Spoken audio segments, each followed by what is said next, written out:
Good afternoon. My name is Jim Conlan, and welcome to the latest edition of the RCB Radio Entertainment Show, where we look at cult classic features TV shows throughout the decades, whether it's be the 50s, the 60s, the 70s, the 80s, the 90s, or the noughties, or the early 21st century. We look at some of the big TV shows that have left their mark in the industry and dubbed the cult classic, that have been still played to worldwide audiences throughout the decades, and even to new fans and new followers even today. This week's feature is the prominent police detective show called Kojak, featuring the one and only Telly Savalas. And we're delighted today to be joined by one of the guest stars of Kojak. He played a recurring role, the one and only Stephen McHattie. And I suppose, Stephen, talking about Kojak, we definitely have to go back in a time machine, given that it was so long ago now, back in the 1970s. But what were your earliest memories of getting involved in Kojak? Was it a regular call from your agent or at the time, or how did the opportunity come about to guest star in the hit TV detective show? As I remember it, I was in New York doing a play, but I don't remember which.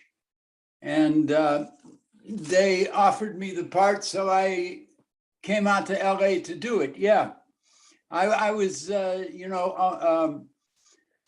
kind of concentrating on theater then in New York.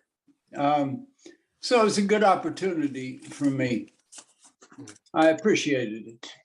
And Stephen, at the time, obviously, in terms of Kojak, you were probably familiar with the plot, or familiar with the team. Was it early on did you got your first guest role? And obviously, when you heard Telly Savalas was going to be in Kojak, obviously, what was your initial reaction?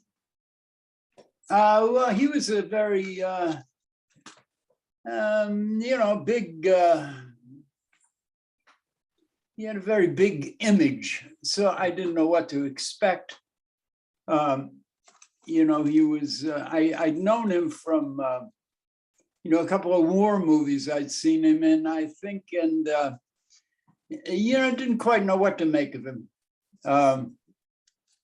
But when I met him, I was, he was a very down to earth, very much a creature of, or at least he gave off, kind of a gambling man, a casino guy, a Sharpie,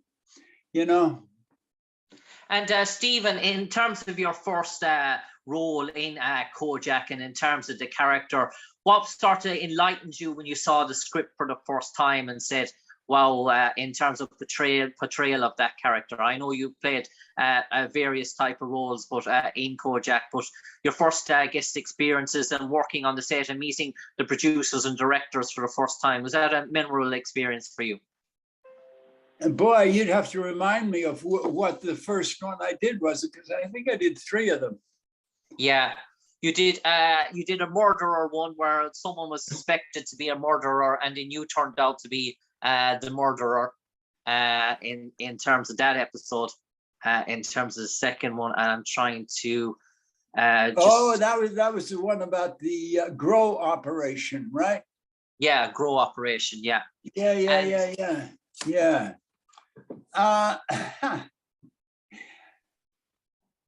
I really don't remember much about it. The one I remember most was playing the boxer, and I think that was a 2-part.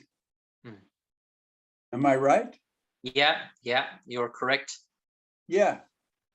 And the first scene we shot, I think it was a scene with my dad. And my dad and I have a little difference of opinion, and we had to, set up with this stuntman that I think he'd take a swing at me, I duck, and then I come up and hit him. And, we had cues for it. He was going to drop his shoulder, and he forgot to drop his shoulder and nailed me. So okay. that was memorable. Okay. And Stephen, in terms of the production and the set of Kojak, was it a big production for its time? Yeah, very big. Yeah, he pretty much got everything he wanted, and he was very happy with it. He got, yeah, he had a lot of very pretty ladies lined up for lunch. Okay. Yeah, it was a big production. And Stephen, in terms of the working week on set, when you had a sort of guest starring role on Kojak, was it sort of long days? Was it 10-hour sort of shoots or 11 sort of hours? But being a guest character, were you out there for half the sort of set or sort of stuff? I imagine nearly Telly was in nearly every scene. No, it was, he had, by contract, very short hours. Okay. But if you, the other scenes, it tended to go, 17, 18-hour days were not unusual at that time. Okay. In the late 70s, it was, the money was flowing. And Stephen, in terms of coming back, obviously after the first time playing a different sort of character in Kojak, was there always a bit of anticipation as an actor when you're trying to come back to a TV series that you've already been in and to try and portray a different character or a different role, and obviously make it that is contrasting your different styles of an actor? Yeah. I mean, we never talked about it. That was all up to me. The director of the second one, now that I'm thinking about it, was a producer of the show, I think. Okay. So that was how that came about, because I knew him from the first one. No, it was all very, very like they had it really running well, that show. There weren't any bumps or no big bumps ever. They had a great group, great camera. Yeah, it was a good show. And I suppose, Stephen, in terms of guest starring in Kojak in the 70s, and obviously the 70s and 80s, there was an awful lot of recurring sort of TV series where actors sort of jump from one show to the next sort of show in terms of series. Was that a case for you, having Kojak on your resume? Did it open up, say, further Stephen Cannell productions in the 80s and sort of stuff for yourself? Boy, that's always hard to tell what leads to what. As I say, at that time, I was mostly doing theater in New York. So I really didn't have my eye on that stuff. But, if you work with people and you get along with them, it usually leads to something else. And what were your sort of, Stephen, in terms of, just going back to Telly, just one more question on Telly, in terms of working on set with Telly and in between breaks and takes, what was your sort of interactions? How do you find Telly? Did you find him to be a down-to-earth sort of guide and engage with the rest of the cast members? Yeah, he was a great guy. He was kind of like hanging out in a bar with someone. He immediately kind of demonstrated an intimacy, if he liked you. That you could talk about anything. Yeah, great guy. Very warm, very easy to work with, easygoing. But he had set things up so that things went the way he wanted them. So he didn't have much to complain about. And Stephen, in terms of the term cult classic and what defines a cult classic, I suppose for you, is it a show that can be watched throughout the decades over and over again for the first time by people that weren't even born and create a new sort of following? Or what does the word cult classic mean to you? Boy, well, I think the term kind of indicates a kind of intense group of watchers.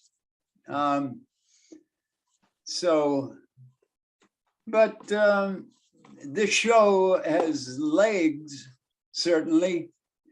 They keep putting it on, don't they? That's for sure. And Stephen, in terms of Kojak, I suppose in terms of the crime element, obviously, it was, dare I say it, we saw the bits and more, but it wasn't over the top in terms of violence that you would start to see as well. Do you think that made the stories a bit more gripping when you see TV detective shows now and police shows where it's all blood coming out here and guts pooling here and sort of stuff like that? Do you feel that maybe it's lost some of its resonance, and which the great TV detective shows like Kojak had? Yeah, they had a different emphasis, didn't they? You know, when you see blood everywhere, it's kind of hard to figure out what you're supposed to be concerned with. You know, whereas they kept it on the characters. And Stephen, in terms of traveling, and you've probably been all over the world as an actor. Have you ever donned our shows here in Ireland? Yeah, the first movie I ever did was in Ireland. Okay. It was called Von Richthofen and Brown. We did a little airfield up in back of Dublin. Okay. Where they had parked all the biplanes that they'd used for Blue Max. And Roger Corman came in and bought the airfield, a little dirt air strip up beside the Liffey. Yeah, wow. We did it. When was that, Stephen? Don't mind me asking. Was that in the 60s, was it? Probably 1970, I think. Okay, 1970. Yeah. Wow. Yeah. Stephen McHattie, I'm nearly coming out to the end of my time with you. In terms of your memories of Kojak, if there's anything you want to say now for the final minute and a half, or maybe a story that still resonates with you, that is special to you in terms of your memories, what would you like to say about your time and your experience on Kojak? Mostly it's, you know, my feelings about it are around him, you know, Telly Savalas, and I liked him a great deal. You know, I think that kind of was the show, was his personality. Okay. You know, the bad boy. Okay. On that note, Stephen McHattie, it's been an absolute pleasure to talking to you today, to relive your memories of your time on Kojak, this week's cult classic TV show, police detective show from the 70s. Stephen McHattie, you appeared in 3 episodes of Kojak during the 70s. Thanks for sharing your time and your memories with us, and we look forward to speak to you maybe sometime again in the near future. Take care, All Stephen. right. Good to be with you. Thank you.